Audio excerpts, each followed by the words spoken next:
We recently installed the Dieselsite Water intercooler on our OBS Ford with the 7.3 Powerstroke, but right now I want to show you some of the modifications that we made to this thing to make it work even better. Now in my previous video I talked a little bit about some of the concerns I had with this using the antifreeze with the motor, and out of the box it ties into your heater core hoses right here. Now that's really awesome as a heat exchanger, and a lot of brands do this because during the winter it actually helps heat up the motor and get it to operating temperature.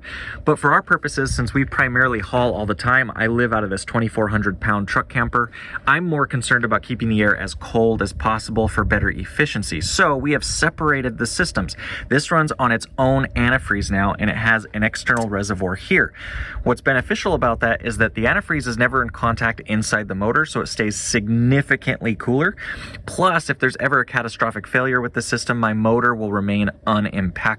Now, some of the modifications we made, obviously we installed this little guy right here, which holds about 1 liter. We also installed all of this thermal wrapping that you see here to try to keep as much of the ambient heat out of that antifreeze as possible. We also relocated the small little radiator that this kit comes with. And the piece of the puzzle that ties all of this together is this guy right here. I know it's a little more difficult to see, but this is a Bosch water pump, and this runs the entire system separately from the motor. To activate the water pump, I just click this button right here. Now, if you're at all curious about how this unit performed, I would encourage you to check out our YouTube channel, Truck Dog Road. There's also a link in the bio. We go over the data, why we tested it the way we did, and for all of you asking, we also go over why the ambient temperature sensors are in those locations, as well as the math and how we came up with everything. There's been a lot of testing. It took months to get everything done, so check it out. Let us know if you guys have any questions, but right now, I'm loving it. The data speaks for itself. It's performing like a champ.